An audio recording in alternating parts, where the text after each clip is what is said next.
It's important to understand what the 5G is doing and what they say it's doing. We're told on the IEEE beamforming document that this technology cooked your eyes like eggs in World War II.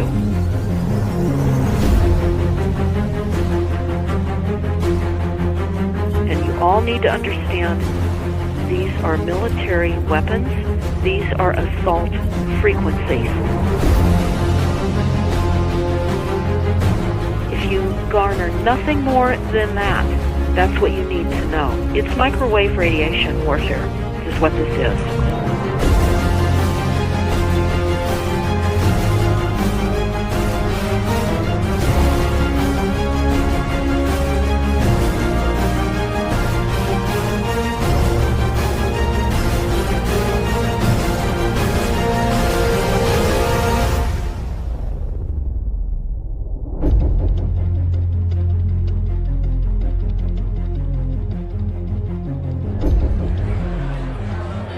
Ladies and gentlemen, please join me in welcoming to the National Press Club Federal Communications Commission Chairman Tom Wheeler.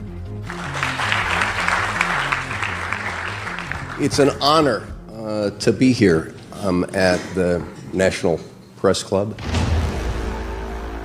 The first generation wireless, 1G, was voice. The second generation, 2G, allowed both talk and text. The third generation, 3G, the internet, in a limited way. And today's technology, 4G, completed that digital migration. But if anyone tells you that they know the details of what 5G is going to become, run the other way. This video is brought to you by the number 5 and the letter G. And pretty soon, everything else will be too. I have to tell people 5G is a killer. I'm Mark Steele. Anybody who hasn't heard me, I'm a weapons systems head-up display expert, one of the leading experts in the world. I've actually brought cover in relation to this, and the reason I became an expert was because I invented them. What I'm going to say to you today, do not believe a single word I say. Not one. I want you to do your own research. You'll find it's absolutely terrifying. You got your body cam? Aye. Oh, good lad. Right, because I can talk to that. This 5G roll-up is a weapon system. I've got a letter in with central government because I know about weapon systems more than anything other. In Britain, in a place in the north of England called Gateshead, a scientist there called Mark Steele has been very publicly and actively warning people about the effects of LED streetlights, which he says in Gateshead are emitting now 5G. Right, what's the crack? Hey lads, I'm just having a word with these Gateshead council workers about replacing these transmitters on these lights that are causing harm and assaulting the community.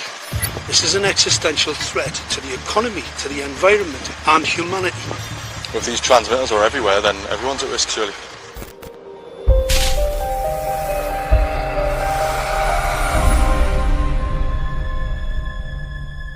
There's a lot of confusion about what 5G is. The G stands for generation. So you started off with the first transmitter system. Back in the 1980s. In the 80s, yeah. So you had 1G, then you had 2G. And as the generations moved on, you started to see more complex signal systems, cleverer pieces of antenna designs, etc., etc. So the whole thing became more data, quicker downloads, etc., etc. However, 5G is something completely different. Alright, let's get a breakdown. Let's tell the people what this really is. This is the 5G transmission device. Blinking heck, that's a hell of a beast, that, isn't it? These are the uninsurable transmitters. Just get a good look at that, guys, because obviously I know there's quite a few experts who want to see more detail about the transmitters and the chipsets. Just have a good look, boys. This is the control management system masquerade. There's an antenna there, you see that? What is this phased array antenna here? What's that? This is for phased array, alright? As you'll see, it's got a driver, it's got some chip there. It's one chip. Look at the chipsets on this.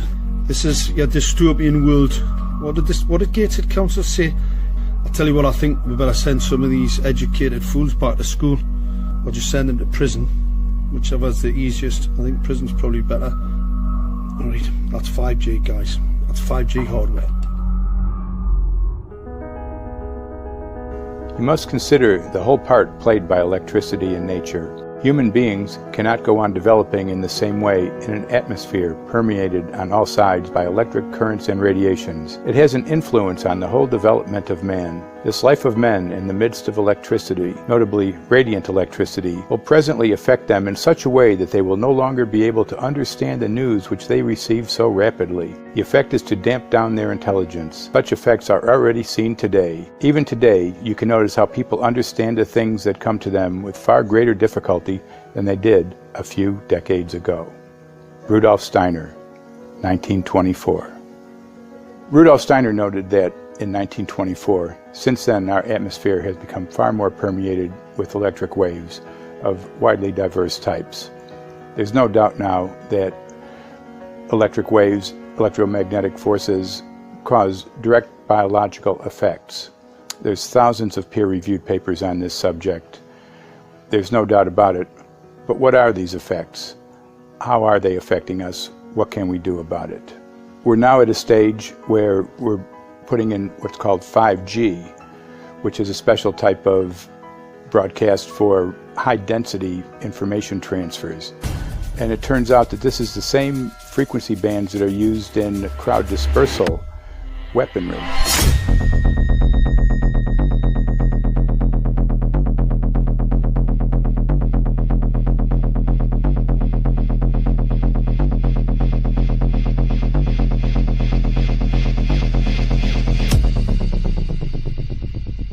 5G, first and foremost, is densification.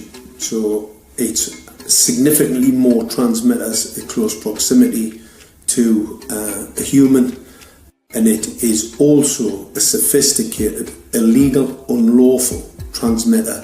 What I mean by that is it is a high gain dielectric lens antenna, and what that allows 5G transmitters to do is to 3D map its environment in your home. The 868 megahertz frequency is specific for battlefield interrogation systems, so sub-gigahertz. It allows the signal to travel through concrete brickwork with ease, and it can actually data gather. It is a target acquiring system. Phased array is basically radar off the battlefield. It is extremely good at identifying targets and being able to lock onto targets. And not only that, it can specifically target you as an individual. So any judge sitting on an interesting case, let's say, any lawyer, any barrister, anybody doing any work that is potentially controversial, your life could be at threat. So the antenna design that you currently have on top of these LED streetlights, masquerading as a control management system, is basically battlefield interrogation equipment. The first phased array unit was actually called Mammoth, used by the Germans during the Second World War to identify Allied aircraft. Obviously things have moved on significantly since then.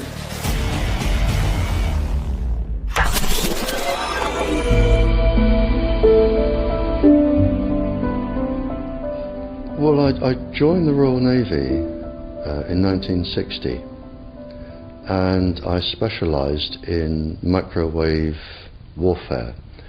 Radar, obviously, which uses microwave, but they don't just teach you radar, they teach you all about microwaves and other uses. So I understood about microwave warfare and how it can damage people, how it can harm people. Microwaves then were used as weapons, as they are today. It is a perfect stealth weapon, and when governments don't like a group of people For instance, the ladies who protest at Greenham Common in England about the American missile base they camped, they were microwaved. We microwaved Catholics in Northern Ireland to make them sick. It goes on all over the world, and it's a weapon that you don't know you're being targeted, because the dose is very, very low, which is actually more dangerous than a high dose. It's very, very low, and it may take a year or two, but you can cause neurological damage and cancers with low-level microwaves, and you can make all your opponents sick. It's a perfect weapon for a government. Our impulses are being redirected. We are living in an artificially induced state of consciousness that resembles sleep. Their intention to rule rests with the annihilation of consciousness. We have been lulled into a trance. They have made us indifferent to ourselves, to others. We are focused only on our own gain. Please understand, they are safe as long as they are not discovered. Keep us asleep, keep us selfish, keep us sedated. Almost immediately, I had neighbours knocking on the door, talking about children bleeding from the nose. I had images posted on Facebook. And one neighbour in particular came to my door and mentioned the fact that since the LED street lighting had been installed, she was bleeding from the nose every single night. I thought it was unbelievable. However, I spoke to another neighbour who lived not far from the first lady who mentioned this, and she also confirmed that since the LED street lighting had been installed, she also had started to develop nosebleeds and had never had nosebleeds before in her life. That then put me on a journey to investigate. I measured microwave radiation levels from the transmitters on top of the LED streetlights. The basic 868 megahertz, it was significantly higher than the current Council of Europe 1815 resolution, which is a maximum of 600 millivolts. I've measured up to over 3,000 millivolts. 5 to 6 times higher than the guidelines. Significantly higher than the current Council of Europe 1815 resolution, which states that 200 millivolts should be the maximum. The Bioinitiative report states that it should be significantly less than that. So we've got the Council of Europe, that's, you know, the international criminal courts are stating that, you know, the learned judges have said that 200 millivolts, and I'm measuring in bedrooms in Gateshead, minimum 600 and up to 4,000. Does this mean that in 2020, 2021, when 5G is destined to roll out globally, that you're going to get those kind of readings everywhere all the time? Everywhere all the time. Worse than that? Worse than that. Yes, 5G will connect the Internet of everything. If something can be connected, it will be connected in the 5G world. Hundreds of billions of microchips connected in products from pill bottles to plant waterers, requiring massive deployment of small cells. We won't wait for the standards. Now, to make this work, the 5G build-out is going to be very infrastructure intensive. We must reject the notion that the 5G future will be the sole provenance of urban areas. The 5G revolution will touch all corners, and that's damn important. The interconnected world of the future will be the result of decisions we must make today.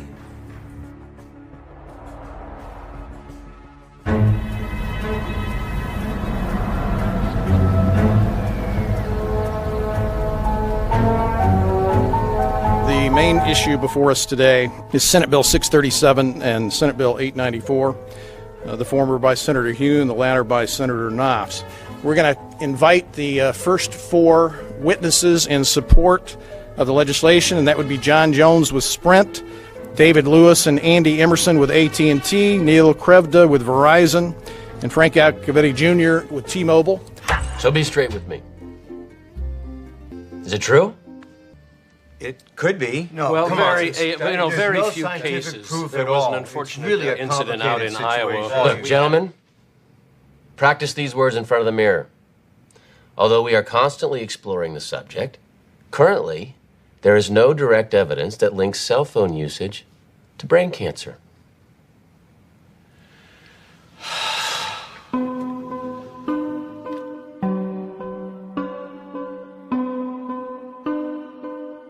I'm Sharon Goldberg. I'm an internal medicine physician. I've practiced medicine for 21 years, and my background is mostly academic, internal medicine, hospital-based, clinical research, and medical education. I'm a certified Microsoft small business specialist. I worked on space station designing the cabling system for the airlock module, where I was responsible for EMI/EMC analysis, which is electromagnetic interference, electromagnetic compatibility. I am a professor in the Department of Epidemiology, Biostatistics, and Occupational Health, and I teach there both toxicology and health effects of electromagnetic radiation. My name is Daphne Tachover, and I'm the founder of an organization called We Are the Evidence.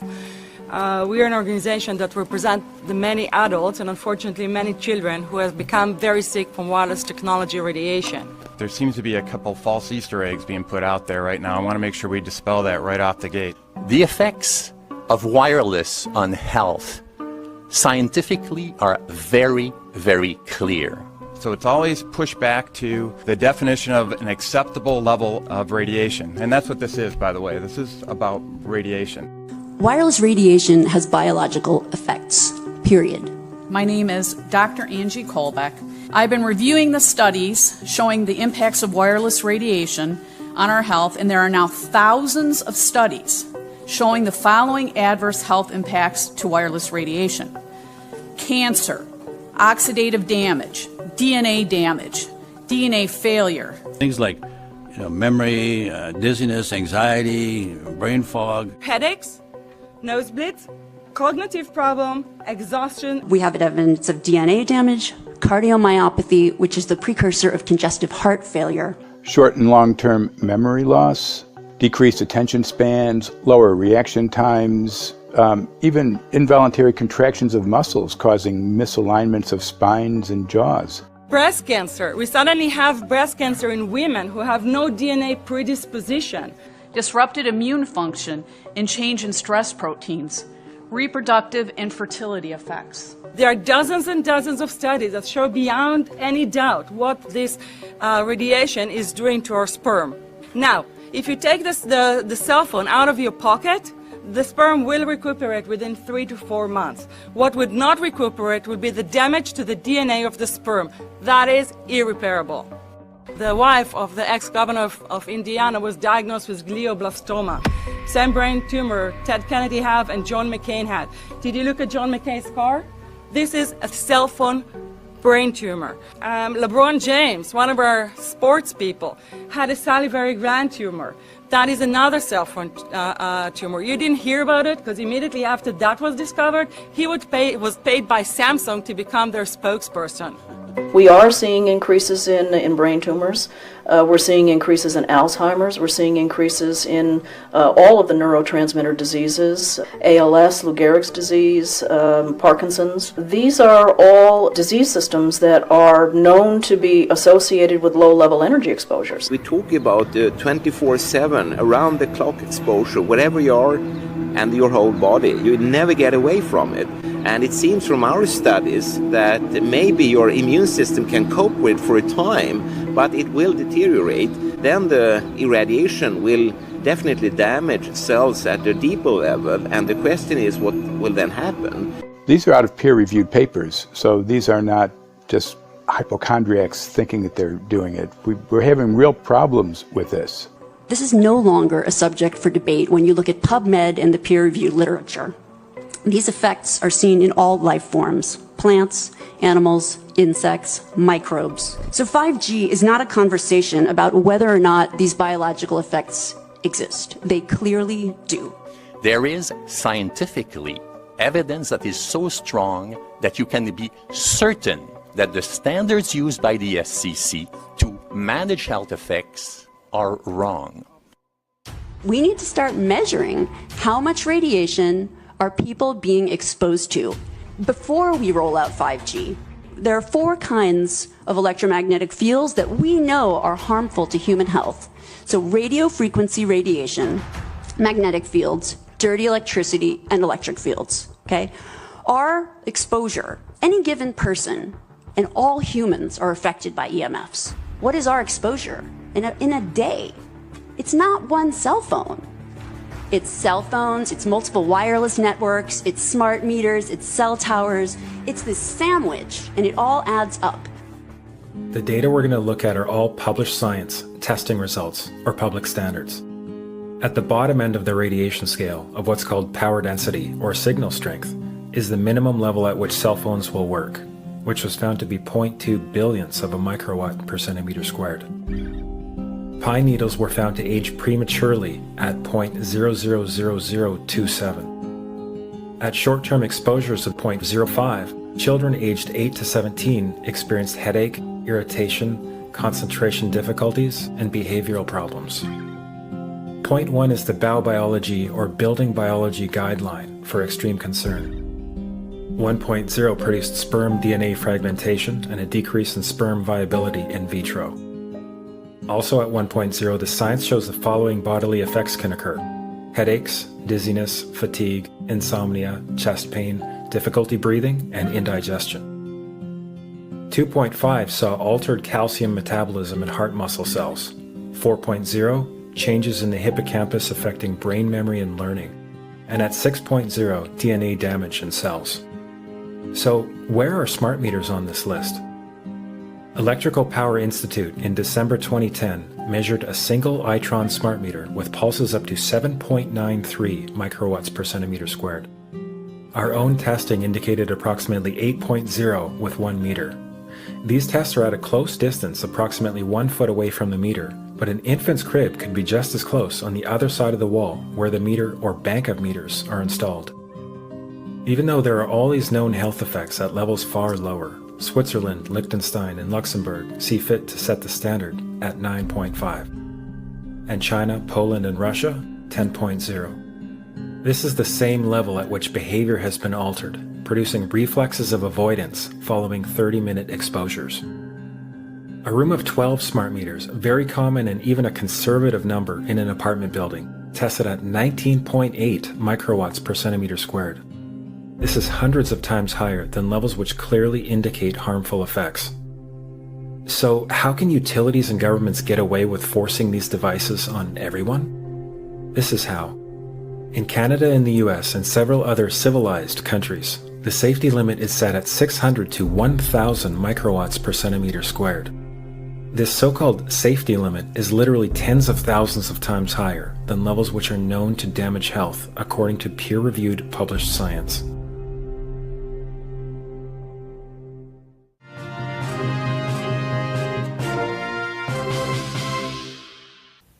Faster, better, more reliable internet.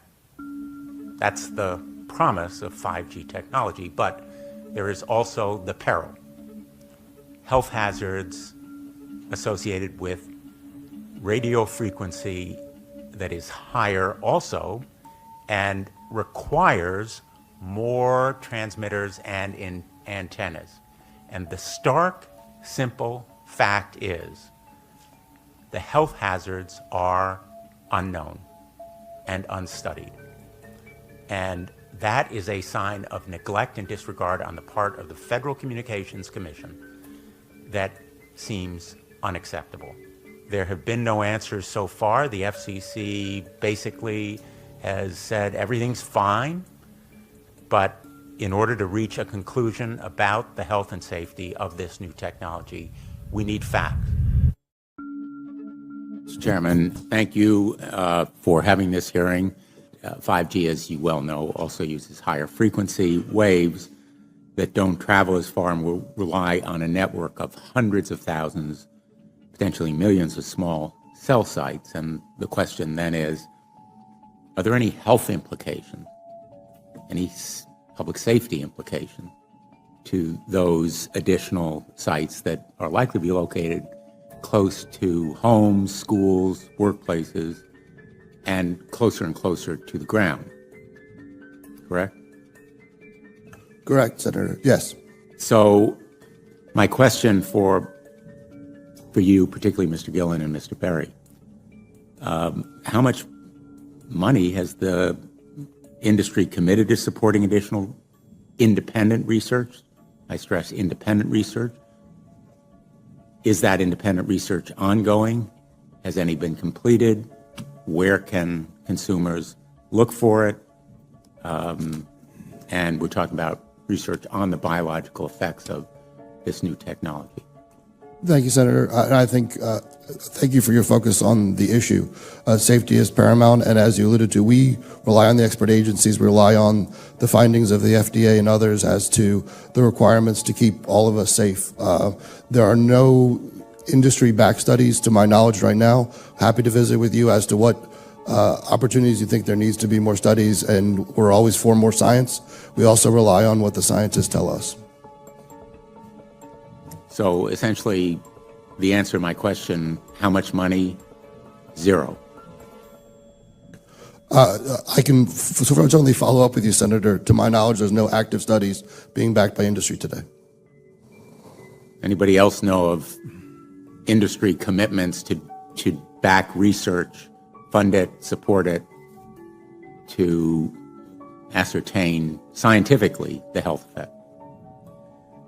No, I'm not aware of any. So there really is no research ongoing. We're kind of flying blind here, so far as health and safety is concerned.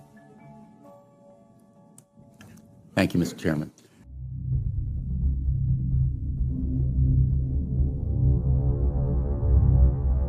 You're a trained medical professional. Yes. We don't have one on the panel. What are we to make with of the American Cancer Society, for example, telling us there's no evidence of harmful product? Many of these organizations have conflicts of interest. Very briefly, if you can, what do you mean by conflict of interest? One of the first things that you teach residents is that you always have to look at the funding. There's a tremendous amount of sponsored research by people who are hired to do studies to find no effect. And that's plagued this field in a number of countries. The radio frequency radiation work that we did was supported by Motorola. The relationship was really very cordial and very stress-free, but only up until we started generating data. These folks were very, very upset and began to talk about how are they going to handle this, what sort of spin can we put on this, what can we expect from this, and from that point on the relationship changed. What we saw was that Motorola began to exert more and more control over the work, telling us what to do, telling us how to write abstracts, what to say in the abstracts, what to say in the papers, how to do the work. No, don't do this. Yes, do it this way. This was unacceptable. I had completed our study of DNA damage, and I submitted the final report to Motorola. They simply weren't willing to accept my interpretation of my study, my evaluation of my study, my knowledge of science at that point, and tried to urge me not to publish the study.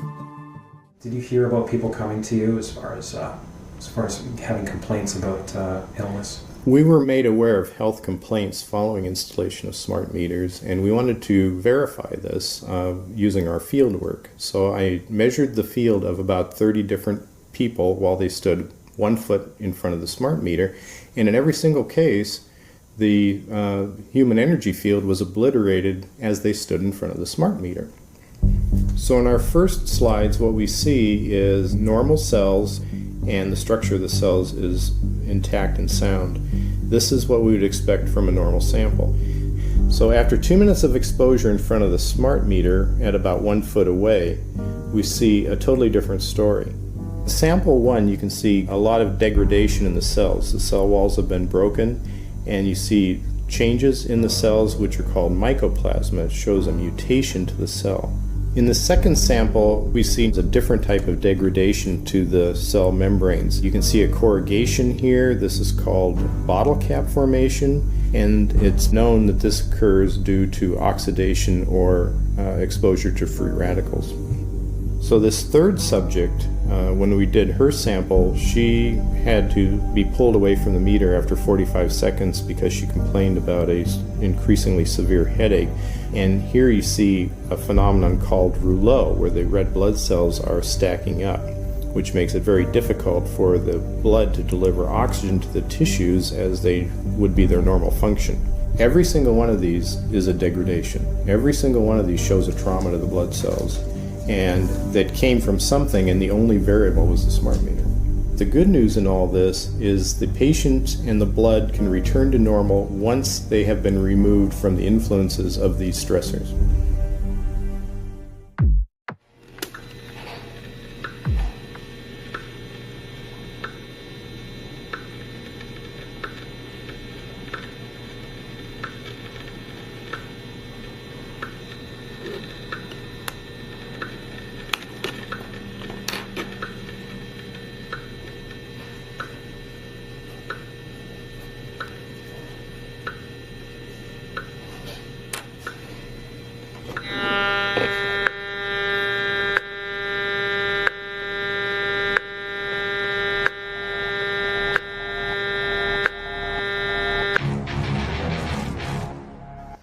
Some of the effects that we can look at, well, one thing is just our regular Wi-Fi, 2.4 gigahertz.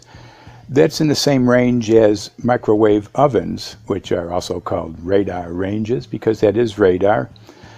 2.4 gigahertz is interesting. It's not the peak absorption rate in water for microwave frequencies, but it's at a point where it allows full penetration, because if it came in at the peak, it would prevent the insides from getting warm. So that's with basic Wi-Fi. Now when we look at 5G, 60 gigahertz, this is what they call active dispersal sort of weaponry, just to keep people back. It burns the skin. It doesn't penetrate, but 60 gigahertz is the frequency of oxygen molecule absorption. Since they have electrons that they share with each other, what we breathe is actually O2, pair of oxygen. So being bombarded with 60 gigahertz could very well impair our oxygen absorption rate in our body, and thereby the whole basis of our living system. Martin Pall says, putting tens of millions of 5G antennas without a single biological test of safety has to be about the stupidest idea anyone has had in the history of the world. So assessing all this, we have experts in various fields: military EMF weaponry, biological effects on humans, firefighters that are getting cognitive impairment by being there in them, countries that are banning these sort of technologies around schools because of the impairment to cognitive. Let's weigh that up in light of what Rudolf Steiner said in 1924 about just mere radio causing the impairment of cognitive functions on people, that they can receive news from around the world, but they can't understand it as well because of the effect of the electricity. We have to say, something smells sinister here. With the 5th generation, it's actually a whole new ballgame. It's not using the same technology. They're switching to military-grade millimeter wave technology. And when you look at this technology, I mean, if you go and look at DARPA reports, come and look at some of the patents that the United States military has put out on what they can do with psychological weapons, all sorts of things, crowd control, active denial, anything you can think of, this is what they can do with 5G. So any type of military application you can think of which has an electromagnetic base, they can do with 5G. And they're putting this out blanket across the population. Ladies and gentlemen, the President of the United States. Good evening, my fellow Americans. In the councils of government, we must guard against the acquisition of unwarranted influence, whether sought or unsought, by the military-industrial complex. The potential for the disastrous rise of misplaced power exists and will persist. We must never let the weight of this combination endanger our liberties or democratic processes.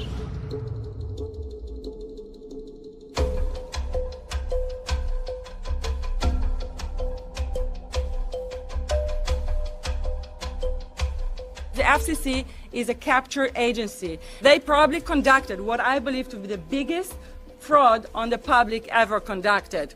The FCC has been described by Harvard University's Center for Ethics writer Norman Alster as the most captured agency in D.C., acting more as an industry cheerleader than a regulator.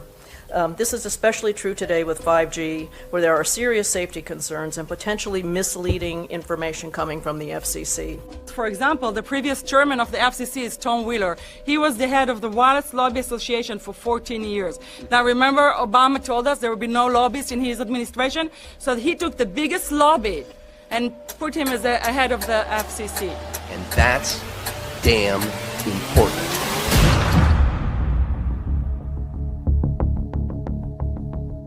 In 1993, the FCC started a rulemaking to adopt the IEEE regulations on this issue. IEEE is an engineer association. Why is it that we adopt regulation of engineers who maybe know how to measure this radiation when it's passing a wall, but not when it's passing a body? All our health agencies objected it, saying that it makes no sense to adopt engineer association, that they had not even one biomedical person on their team. They are effectively indemnified against adverse health impact lawsuits when the acceptable limits are higher than the limits actually shown to show harmful health effects. The FCC guidelines were developed for short-term exposures, 6 minutes, 30 minutes, depending on it's a phone or an outdoor exposure.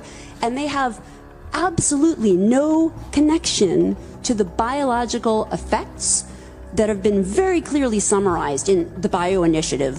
So as you can see, there's a number of individuals in this room today that have serious concerns about this as regards to their health.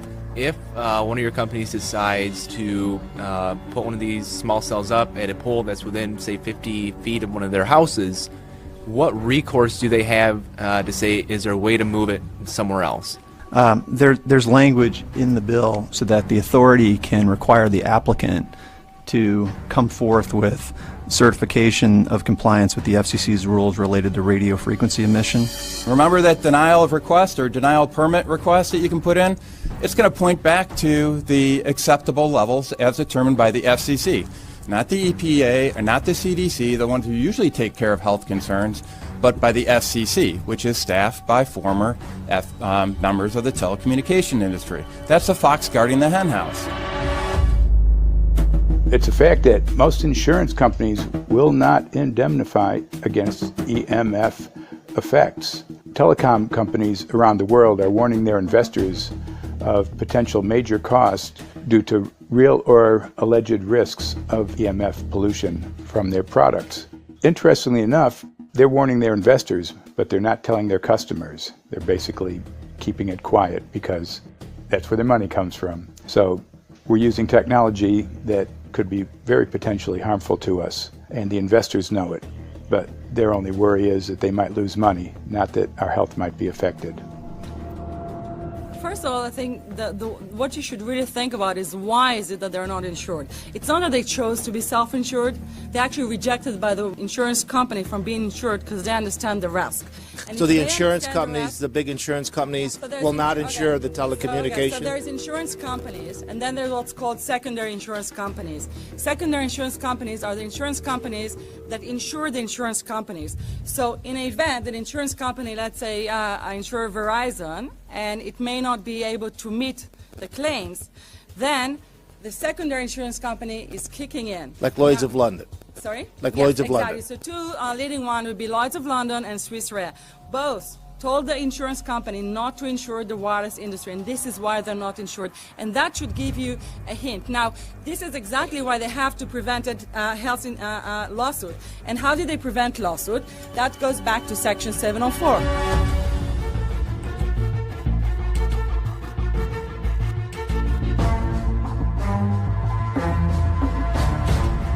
Section 704 was passed in 1996. This is how our rights in regards to health were taken away by the wireless industry. What this legislation did, it gave the power to regulate the health effects of wireless technology to the FCC. FCC is a spectrum auctioning agency. It's not a health agency. They don't even have one biomedical person on their team. And then the other thing that Section 704 did, It actually took the power from the states to regulate location of cell towers based on health. And what does it mean? It means that if they want to put a cell tower in front of your home, you cannot go to your city council and say, hey, stop, I don't want it. I just heard in a lecture that there are 10,000 studies proving that it's harmful. I don't want it. My child is sick. They will tell you, stop. You're not allowed to mention this in the city council because Section 704 says that if you will, and if the application will be rejected, the city will be sued, can be sued by the wireless industry.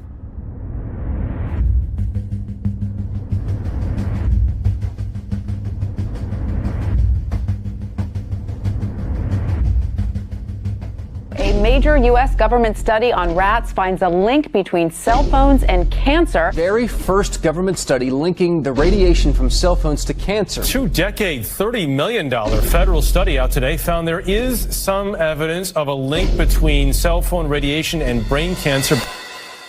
Professor, what is the NDP? I've heard that study several times. NDP is what? So it's a $25 million study on the rats and mice that was supposed to demonstrate that there were no effects of radiation below thermal.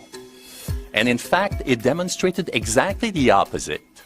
And it follows on the heels of two major studies on animals that said exactly the same thing. And that study was designed perfectly to make sure that it cannot be challenged, that there will not be any doubt. That's why it took them 14 years. That's how they prevented discussion of health.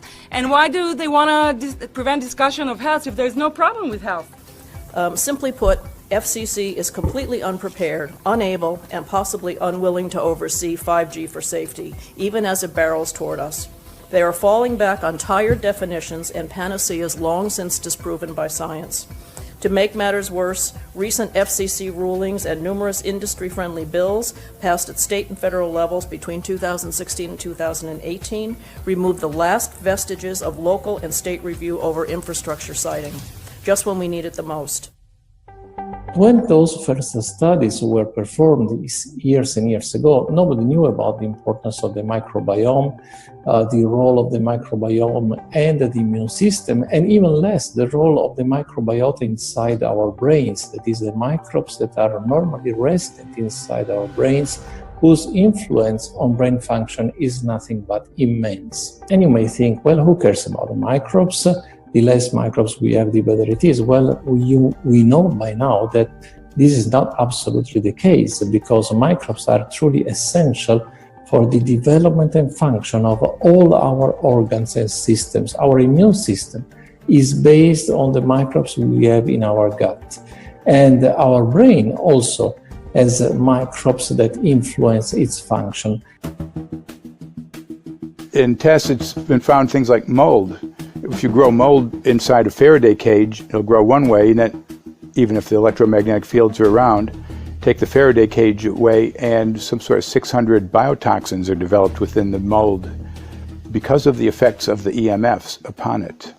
Electromagnetic fields, even of weak quality, have an effect upon our microbiome, which is really essential to our whole being.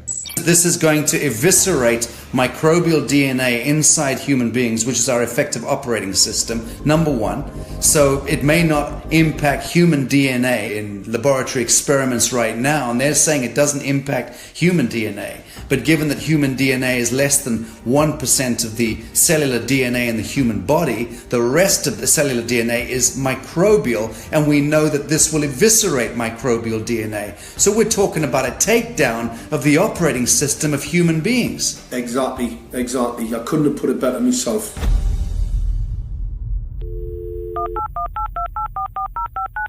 John Brandt. Good morning, Mr. Brandt. Wow, this is Amanda from Virginia. Hi, how are you? Hi, I've been trying to get a hold of you for months now. You guys are covering up chemtrails.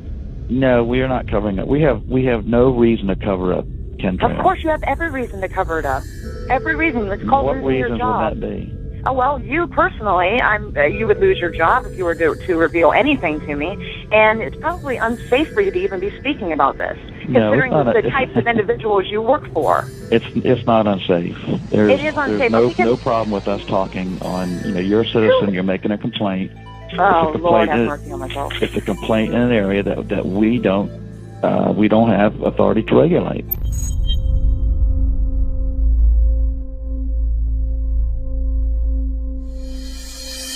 So the connection between chemtrails and 5G.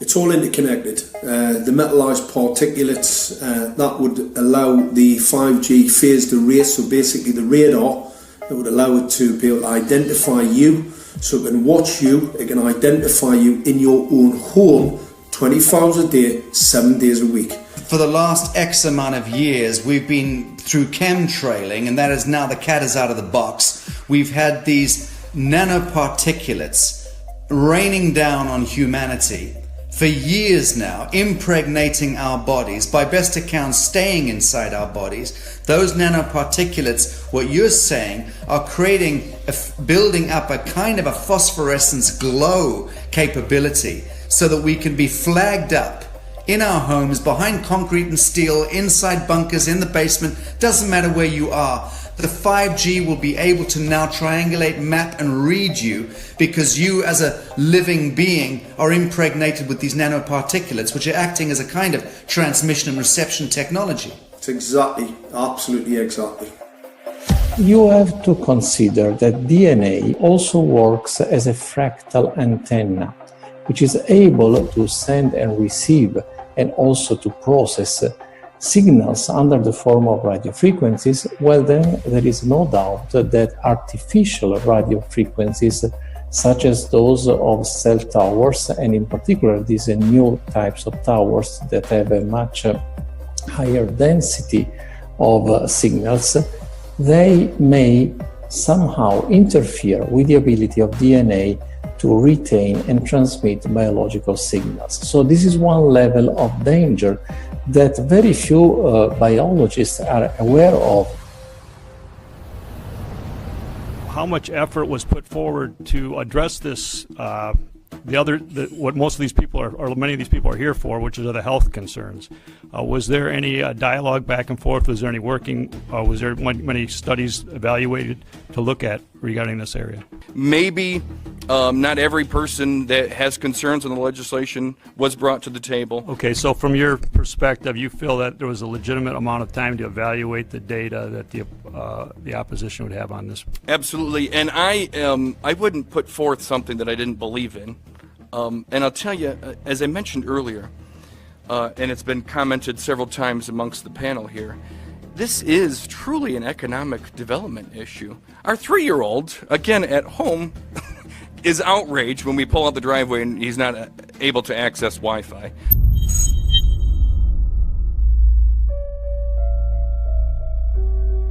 I think anyone who puts Wi-Fi into a school should be locked up for the rest of their life. I really do. I think they're not fit to walk on the surface of this planet because they haven't looked at the research, and whatever incentive they have, it is not worth the genetic problems that parents are going to face with their children when they're born. France has banned Wi-Fi in nursery schools and put warnings out for regular schools because they're finding there's impaired learning capacity in children when they're around Wi-Fi. And they have to put up warning signs where they put Wi-Fi transmitters. When I got sick and I learned that they're putting Wi-Fi in the schools in Israel, I was very sick at the time, but I could not tolerate the thought that children in the schools will become as sick as I have. And after a few months of correspondence, I submitted a Supreme Court case in Israel to ban the use of Wi-Fi in the schools and replace them with wired network. The 4 top diseases that kill our children, our young adults right now, are brain tumors, thyroid cancer, testis cancer, rectal cancer, everywhere we put our cell phones. And a lot of our children are sick and they're being misdiagnosed and mistreated because the wireless industry has put billions and billions of dollars in the past 30 years to mislead the public as to the health effects and keep the public uninformed. We are performing an experiment on children. We are exposing children to microwave radiation for 6 hours during every school day. We have had absolutely no studies looking at the long-term effects of this radiation on young people or even on adults. A considerable amount of research shows that developing brains and bodies of children are much more affected than adults. And there are clear indications of a link between increased electromagnetic fields and autism spectrum disorders. We took 10 autistic children and went back to the sleeping location where the mother was when she was pregnant with that child and compared it with the sleeping location of a mother that gave birth to healthy children. We had 10 mothers in that group, 10 mothers in this group, and in the group of the autistic children, we found that the measurements that we got for the microwave exposure was elevated compared to the group of children that were normal. The fetus is affected. The exposure to man-made electromagnetic fields has become the first factor that could be isolated ever in autism that could predict autism. The fifth generation of wireless technology, or 5G as it's being rolled out worldwide without safety testing. Let me say that again, without safety testing. And how we've got scientists and doctors and environmental organizers saying, stop this. Because in terms of the effects of wireless radiation, the science is in. Wireless radiation can lead to cancerous heart tumors, brain tumors, DNA damage. Wireless radiation is linked to infertility, to autism, Alzheimer's, and more. And guess what? All the effects that I just listed, those are some of the effects that are known according to the technology that's being seen today. First of all, you have to know that we know that the other EMFs that we're exposed to are already known to be health risks. And basically that 5G, because of the frequency that's going to be used and because of the extraordinarily high pulsation levels that will be used, is a much bigger threat to our health than the things that we already have, which are very substantial threats to our health. We're not just talking about the intensity. We're talking about the frequency and the very high level of pulsations.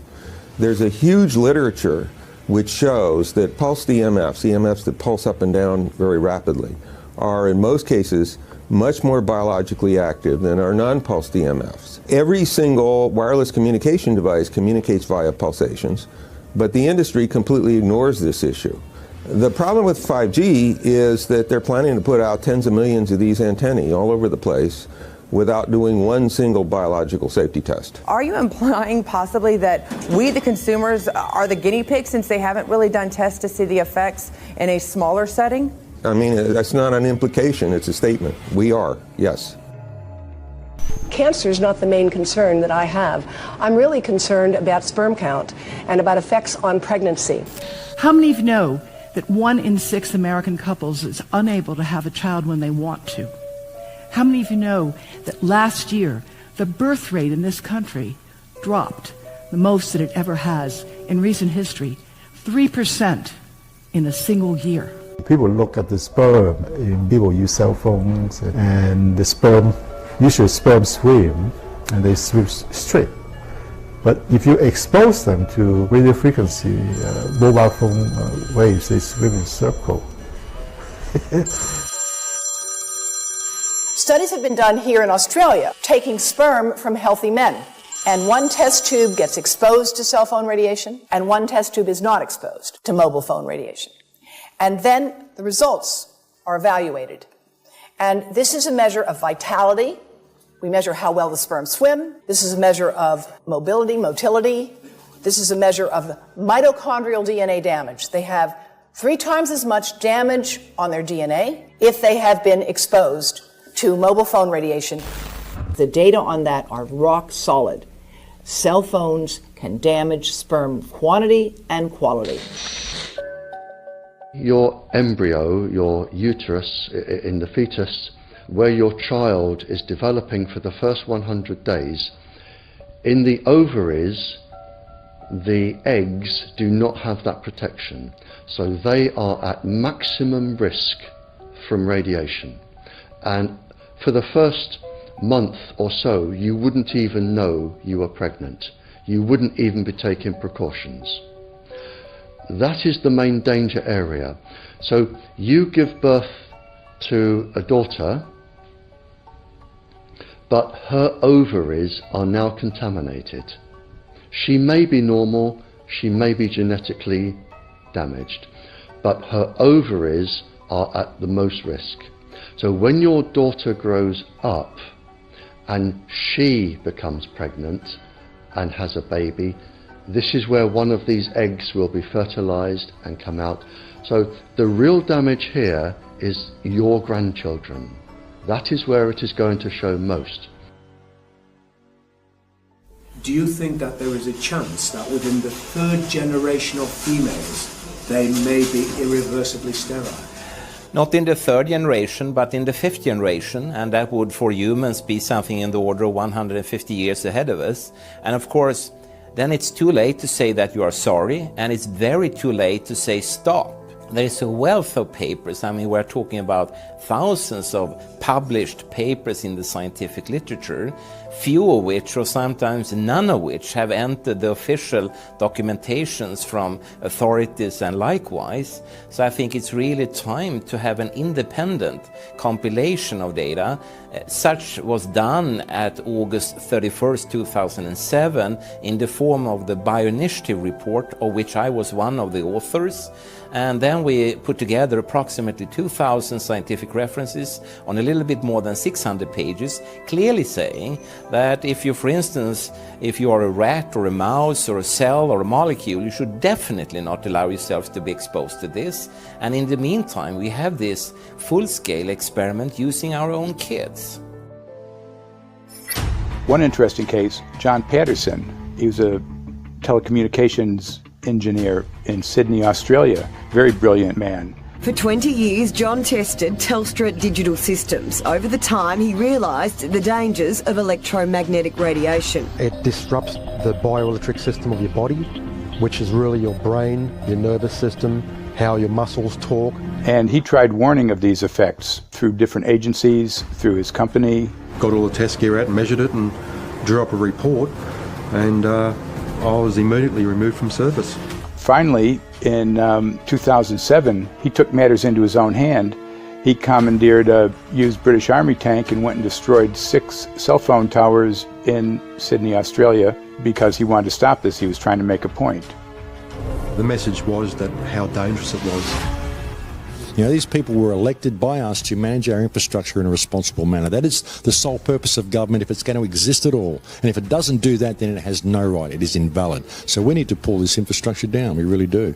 But in order to do that, I mean, we can't just be some violent domestic terrorist. You've got to bring this awareness to the people that these towers are doing them damage. You don't need bandwidth that fast. And they're not doing it so you can download movies quickly. They're doing it so they can track every single thing you do and bring in this social crediting system to control even everything you think. There's a story about a lady called Claire Edwards. She was a United Nations staff member, and she was warning of the potentially catastrophic dangers of 5G technology. I took the issue to the UN Secretary General, Antonio Guterres. He is a physicist and electrical engineer, and lectured on telecommunication signals early in his career, yet asserted to me that he knew nothing about the dangers of 5G. Current public exposure levels are at least 1 quintillion, that's 18 zeros, 1 quintillion times above natural background radiation, according to Professor Olle Johansson of the Karolinska Institute in Sweden. The highly dangerous biological effects of EMFs have been documented by thousands of studies since 1932, indicating that we may be facing a global health catastrophe orders of magnitude worse than those caused by tobacco and cigarettes. 5G is designed to deliver concentrated and focused electromagnetic radiation in excess of 100 times current levels in the same way as do directed energy weapons. There is currently an international appeal signed by 237 EMF scientists from 41 nations urging the UN and particularly the WHO to exert strong leadership in fostering the development of more protective EMF guidelines, encouraging precautionary measures and educating the public about the considerable health risks, particularly the risks to children and fetal development. Sorry, because we are talking with someone that is a little bit ignorant on these things. You're talking to the Wi-Fi systems? I'm worried because I put those devices in my house.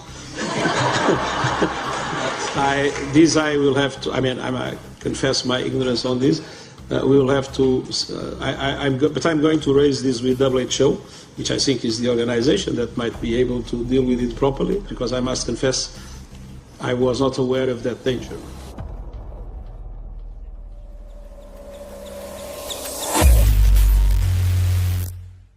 In 1996, when the Telecommunications Act was passed, in it was a provision essentially that kept local officials from addressing health issue concerns when approving or not approving a cell tower. So that's correct. But then something new is happening. We've talked a lot about it on the Solari report, thanks to Jason Bogdan-Smith and his website EMF Warriors. But this is new. This is very, very new. So you're basically, sending out an appeal on something that in one sense hasn't happened yet. This is not just an incremental change. This is a big step up. It's a sea change. An onslaught's not an improper word. It's a bombardment. So instead of a cell tower 1 mile or 2 miles from you and you still have cell phone service, we're going to have antennas every block, and some poor soul is going to have one mounted to a utility pole maybe less than 20 meters from their home. So this kind of, invasive bombardment with this many antennas, just in 1 square mile, if you do the math, 1 per block and 16 blocks per mile, that's about 250 antennas per square mile. The millimeter wave is untested. Former FCC Chairman Tom Wheeler openly said that they don't plan to test. We won't wait for the standards. And then our appeal also addresses the fact that there's a plan to roll out 5G through satellites in low Earth orbit. So 20,000 satellites, which will cover every square foot of the planet with a 5G signal. 6, 5, 4, 3, 2, 1. Night after night, politicians and other leaders were telling Americans that Sputnik revealed that we were at great risk. Not just our pride, but our security is at stake. If Russia wins dominance of this completely new area, well, I think the consequences are fairly plain. Probable Soviet world domination. We choose to go to the moon in this decade and do the other things, not because they are easy, but because they are hard. Because that challenge is one that we're willing to accept, one we are unwilling to postpone, and one we intend to win. Welcome, everybody, to the White House. This is White House 5G Summit. My name is Justin Clark. I'm the Director of Public Liaison, and we are thrilled to have you here today. Really happy to be joined by a lot of leaders in industry, members of Congress and the Senate, White House leaders on this, and people from the FCC. Before we start, one, we are government, so don't assume we know anything, okay? I do agree, I don't know anything. I have become accustomed to giving speeches in my new position on subjects about which I frankly know very little, and we need more cell towers and connections in Connecticut, my home state. It's ridiculous. The U.S. is in the lead thanks to our private sector as well as the work of the FCC and this administration overall. But China and South Korea and many other countries are eager to claim this mantle. We have every intention to deploy 5G first and reap the benefits of faster and more robust wireless. Yes, I hope we beat China, of course, and get to gigabit speeds and low latency, and the race has begun. Let there be no mistake. The race to 5G is a sprint. Winning the global race to 5G, it's a national priority. We must bear in mind the national security implications of winning the race on 5G. Today we're talking about the importance of being first in 5G, continued commitment to putting America first in the race to 5G. We're calling it America First, 5G First. Well, our strategy is called the 5G Fast Plan, a plan to facilitate America's superiority in 5G technology. Connected devices for health applications, which I love, has the capacity to make people healthier, as I understand it, a lot of medical applications. Industry is not asking the government for money to build 5G networks. They're asking us to cut the red tape that surrounds infrastructure deployment. We cannot let today's red tape strangle the 5G future. The red tape slows and sometimes stops the building of densified network facilities necessary for 5G. As we continue our efforts to keep government out of the way, so that America can continue its leadership for America to win the race to 5G. One path is the government regulatory path.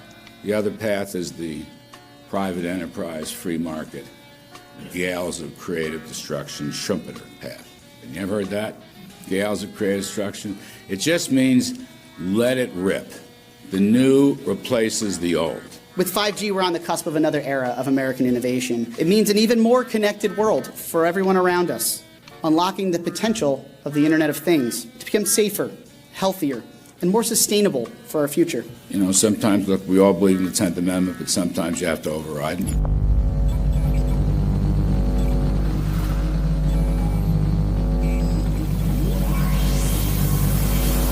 By the way, the 1996 bill permits that kind of override. We're not here to be completely heavy-handed, but sometimes you got to do what you got to do. And some of these states or cities that don't want to cooperate want to shake us down. We can't allow obstacles and barriers to stop this movement. That's all.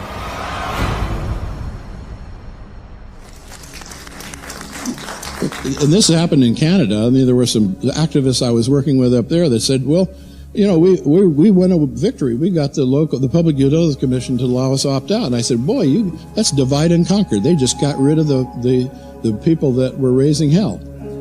So, you know, that's not the answer. We need to opt out everybody. An opt-out is an agreement to pay to not be harmed. An opt-out is volunteering into extortion. An opt-out says that if I don't pay you, you have the right to harm me. So that doesn't work. This is a mandate. This is being pushed down your throat by a company that is not responsive, by a government that is not responsible, and it's being done in a collusion that's designed to undermine the individual rights of individual people in communities across the country and around the world. The Minister for the Environment has a duty. His duty is primarily to ensure that there is cleaner, better, healthier environment for people in this country. It's a simple duty. He also has a responsibility in regard to science and innovation to make sure that that happens. What seems to be happening here, in fact one could say undoubtedly happening here, is he's using science and innovation to ensure that our right to life is threatened. There have been no public debates. There is no public discourse. There are no public disclosures as to why, when, how, what is going on in regard to 5G. That by itself is a breach of ministerial responsibility, and one which we really should look at in terms of a private prosecution against the ministers who have failed to protect our right to life. Okay, smart technology, smart meters, smart cars, not that smart, huh? What does smart mean? Anything that has smart attached to it, secret militarized armaments in residential technology. That's where smart came from. And smart, every bit of technology that you see today has all been developed for either some type of battlefield, some type of intelligence gathering system, and obviously these developments have to be commercialised, and people have actually took them into their homes. The definition of a smart grid is a wireless system that will fundamentally turn every single appliance in your home into the equivalent of a transmitting cell phone. That's every computer, every television, every furnace, every air conditioner, every coffee machine, every printer, every single appliance that you have in your house will eventually, in a smart grid, have an antenna that's embedded into it that will transmit your usage data to a smart meter on the outside of your home that will then transmit your usage data to another tower receiving that usage signal that will then go to the utility company for supposedly billing purposes.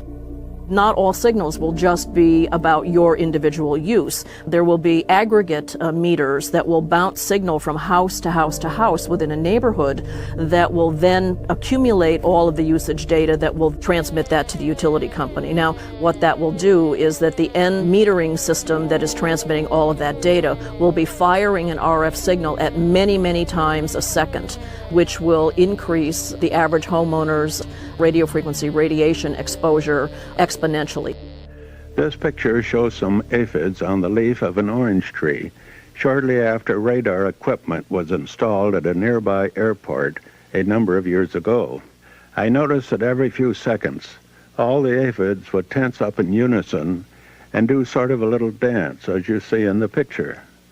Upon further investigation, I found that the interval of time between the activity of each dance coincided exactly with the rotation of the radar rotor device at the airport, which was a distance of approximately 14 miles. The antenna arrays create this steerable beam, which helps concentrate the energy. The beams get pointed at the user. What's a MIMO tank? Massive in, massive out. British government have got a plan to roll 400,000 out. This is so that you've got 5G in every nook and cranny, every part of the countryside, so that you can have autonomous tractors, believe it or not. However, those transmitters, these are radar. It is phased array radar. Though that radar signal sweeping the countryside will kill every pollinator, every biological structure, it will sterilise livestock, it will kill the ground, consequently land won't have a value, obviously farmers will die, the community will be under attack. The community will be under attack. If we can't produce food, if we kill all the pollinators, we're in serious trouble. The takeaway is that 5G, the $1 trillion rollout of 5G by our friendly local government, is definitely a weapon system masquerading as a modern efficiency technology. It most certainly is. And what I put it down to, it's economic terrorism. There is no value, nil, in killing off your population, in destroying your ability to grow food, to kill all your pollinators. They may have a nice financial number on a piece of paper, but in reality, dementia, diabetes, all the things that are currently crippling the NHS, a burden on the country, illness, mental health issues, the focus of that cause can be identified and has been identified in the science. The science is proven. The epidemiological data that we're seeing on the street is now substantiating that science. The DNA inside you, the mitochondrial DNA, you can trace unchanged to your mother, her mother, her mother, right the way back to the beginning of the human race in Africa, the Stone Age. It is unchanged, the mitochondria, and that is being unchanged in your children, which means if you damage it, your child could be genetically damaged, then her child, and her child, and her child, forever. You are condemning the future generations of every single child. With molecular and cellular biologists, with blood microscopists, with weapons development experts, frontline activists and researchers, and all the stories I'm hearing from these experts and pundits leads to the same thing. 5G is almost certainly the end game. It is an extinction event brought into our homes, into our classrooms, onto the high street, into the very cells and DNA in our human bodies. It is such a perilous threat that it is almost impossible to imagine, let alone describe. When the 5G signature goes live, it will tap into a multitude of satellites which are in geosat orbit around the surface of the Earth. Millions of surface antennas will pick up that signaling and will then scatter the signaling into hundreds and hundreds of millions of different micro antenna systems set up on street lamps and even in your home, which you're not aware of incidentally. The LED light bulbs in your home invariably contain the micro or nanotech lens flare capacitors which will receive the 5G signaling, and it will proliferate the 5G signaling everywhere by exploding the signal into billions of photons which will target everything all at the same time. This is stealth technology. This is invisible science. But what it means in simple terms is that you will be flagged up, visible trackable inside your own home. Anywhere you move on the surface of the earth, they will have a lock and load tracking capability over you. You will be visible to invisible masters, each one of us, all the time. Today, our governments and the corporate sector have managed somehow to infiltrate the mainframe of our civilization and are pushing through a $20 trillion infrastructural rollout without any, and I mean without any, health science running behind it. There have been no tests. Your government and your health authorities are either in collusion on this matter of genocide and ecocide, or they're just damned stupid. And I would suggest it is the latter. Shame on the technologists and the electricians who are furthering this technology in our homes, in our offices, in our streets. Shame on the legislators and the parliamentarians and the troglodytes and bureaucrats that proliferate our society today. Shame on that echelon for putting their signatures to contracts which allow the fast tracking of this technology into our homes and onto our high streets. Shame on the parliamentarians and international leadership whose wetting signatures and seals of office are sanctioning and permissioning the rollout of something which is arguably the greatest threat to humankind. Shame on each one of us who now fail to get up out of our homes, walk out of our front doors, and challenge every so-called authority who dares to violate our bodies, our homes, and our future generations.